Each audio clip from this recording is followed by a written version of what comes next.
Hello दोस्तों, किसी भी शेयर में निवेश करने से पहले अपने मार्केट एक्सपर्ट की राय लीजिए या अपना खुद का रिसर्च कीजिए। उसी के बाद किसी शेयर में निवेश करने का विचार बनाइए। ये वीडियो केवल एजुकेशन पर्पस के लिए। चलो दोस्तों, वीडियो स्टार्ट करते हैं।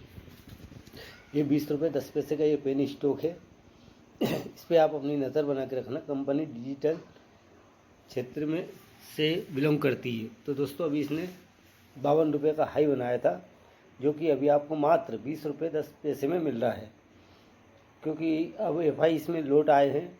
अभी 1 महीने से एफआई ने इंडिया में निवेश करना स्टार्ट कर दिया है दोस्तों। जब से एफआई की बिक्री हो रही थी, यानी कि सेल कर रहे थे ये शेयरों को। तो दोस्तों, आप इस पर अपनी नज़र बना कर रख सकते हैं। हो सकता है ये 150 रुपये तक, इसका 150 रुपये का हाई है। ऑल टाइम का इसका 150 रुपये का हाई है दोस्तों। तो अभी ये 20 रुपये 10 पैसे में ये आपको स्टॉक मिल रहा है। तो आने वाले समय में ये कंपनी आपको एक अच्छा सा रिटर्न देकर जा सकती है। तो दोस्तों, अभी तो ये 52 रुपये का इसका 52 हाई है, और हाई से अभी ये आपको 30 रुपये डिस्काउंट में मिल रहा है। यानी कि अभी 20 रुपये 10 पैसे पर ये स्टॉक चल रहा है। तो आप इस पर अपनी नज़र बनाकर रख सकते हैं। तो दोस्तों, ये देखिए 52 रुपये 70 पैसे का इसका हाई है, और लो इसका 8 रुपये 20 पैसे का है दोस्तों।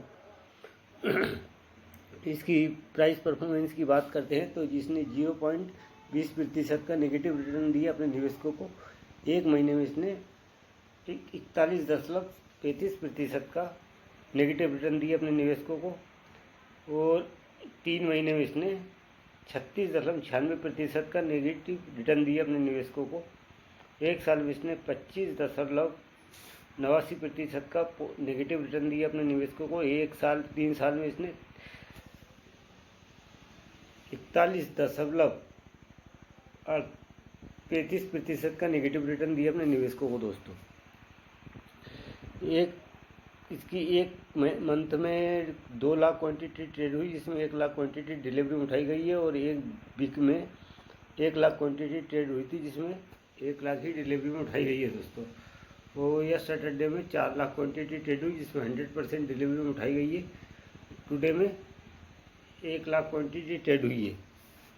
इसके बिजनेस मॉडल की बात करते हैं तो कंपनी मुख्य रूप से सूचना एवं संचार प्रौद्योगिकी व्यवसाय में लगी हुई है, जो घरेलू, अंतर्राष्ट्रीय दूरसंचार ऑपरेटर और मूल्य की वर्धी सेवाएं और मोबाइल सामग्री सेवाएं प्रदान करती है। ये वित्तीय प्रौद्योगिकी सेवाएं स्पाइस मनी नामक एक ही खंड में काम करती है दोस्तों। और ये बीएसई और एनएसई दोनों पर लिस्टेड है। इनकॉर्पोरेट 2000 में। इसके मार्केट कैप की बात करते हैं तो 466 करोड़ का इसका मार्केट कैप है। करंट प्राइस इसका 20 रुपये का है। हाई इसका 52 रुपये 80 पैसे का, लो इसका 18 रुपये का है। स्टॉक पी इसका 63.4 का है। इंडस्ट्री पी इसका 27.04 का है। बुक वैल्यू 10 रुपये की है। डिविडेंड कंपनी देती नहीं है। आरओसी इसका 10.7% का है। आरओई इसका नेगेटिव में है 3.74 का। फेस वैल्यू इसकी 3 रुपये की है दोस्तों। Company has reduce debt, company अपने कर्ज को भी कम कर रही है दोस्तों। तो क्वार्टर बाय क्वार्टर सेल्स की बात करते हैं तो मार्च 2024 में 106 करोड़ की सेल की इसने। जून 2024 में 110 करोड़ की सेल की, और सितंबर में इसने 109 करोड़ की सेल की, और दिसंबर में 113 करोड़ की कंपनी ने सेल की है दोस्तों। ऑपरेटिंग प्रॉफिट की बात करते हैं तो मार्च 2024 में इसने 6 करोड़ का ऑपरेटिंग प्रॉफिट किया, जून में 1 करोड़ का, और यह सितंबर में 3 करोड़ नेगेटिव में आया है, और दिसंबर में भी 2 करोड़ नेगेटिव में आ गया है इसका। और ओपीएम की बात करते हैं तो ओपीएम 1% का रहा, फिर नेगेटिव में 3% का आ गया, फिर 1% का नेगेटिव में आ गया दोस्तों। नेट प्रॉफिट की अपन इसमें बात करते हैं तो यहाँ नेट प्रॉफिट 20 करोड़ का नेगेटिव में है। साल दर साल में कंपनी की सेल्स की बात करते हैं तो मार्च 2024 में 439 करोड़ की कंपनी ने सेल की, और टीटीएम में 438 करोड़ की कंपनी ने सेल की है दोस्तों। ऑपरेटिंग प्रॉफिट की बात करते हैं तो मार्च 2024 में 14 करोड़ का इसका ऑपरेटिंग प्रॉफिट हुआ, और टीटीएम में 2 करोड़ का हुआ। ओपीएम की बात करते हैं तो 3% का रहा, और TDM में 1% का रहा। नेट प्रॉफिट की बात करते हैं तो नेट प्रॉफिट कंपनी का यहाँ 13 करोड़, फिर यहाँ नेगेटिव आ गया था 2023 में 23 करोड़ का।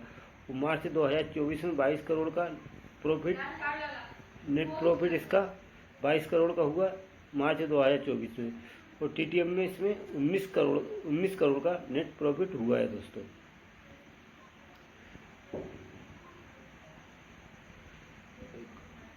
नेट प्रॉफिट यहाँ 12 करोड़ का हुआ है दोस्तों, गलत हो गया था थोड़ा, और यहाँ 11 करोड़ का है TTM में दोस्तों।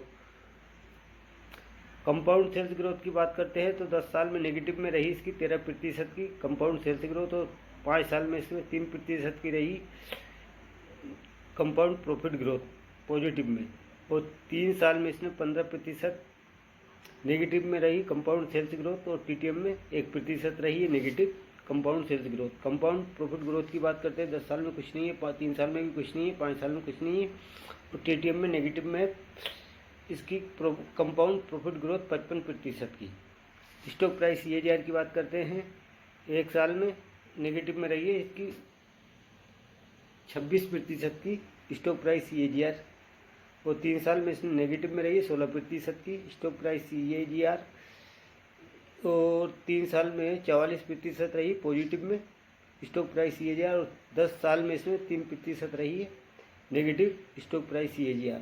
रिटर्न ऑन इक्विटी की बात करते हैं तो 10 साल में इसमें 12% नेगेटिव में रही है, 5 साल में 2% पॉजिटिव में रही है, और 3 साल में 2% नेगेटिव में रही है negative return on equity. Last year में 4% रही है पॉजिटिव में इसकी return on equity. Balance sheet में आ जाते हैं तो कंपनी के पास रिजर्व की बात करते हैं तो 184 करोड़ का कंपनी के ऊपर रिजर्व है, और बोरिंग यानी कि कर्जे की बात करते हैं 26 करोड़ का कंपनी के ऊपर कर्जे, यानी कि अपने बोरिंग को कभी भी ये कंपनी चुका सकती है, यानी कि अपने कर्जे को चुका सकती है, क्योंकि रिजर्व कंपनी के पास 184 करोड़ का है, और जो कर्जे है जो 26 करोड़ का है दोस्तों। और टोटल लाइबिलिटीज की बात करते हैं 649 करोड़ की है।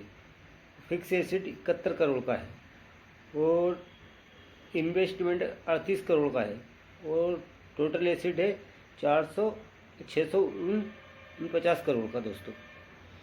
और शेयर होल्डिंग पैटर्न में आ जाते हैं तो प्रमोटर्स की बात करते हैं तो प्रमोटर की मार्च 2024 से लेकर दिसंबर 2024 तक 72.64% की होल्डिंग जो है प्रमोटर के पास बनी हुई है दोस्तों।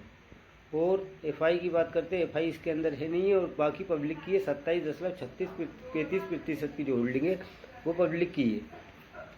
कंपनी का नाम जान लेते हैं, DG स्पाइस टेक्नोलॉजी लिमिटेड। तो दोस्तों अगर मेरा ये वीडियो आपको पसंद आए तो मेरे चैनल को लाइक कीजिए ताकि आने वाली वीडियो की नोटिफिकेशन आप तक पहुंच सके, और मेरे चैनल का नाम है राजेश रजक भोपाल।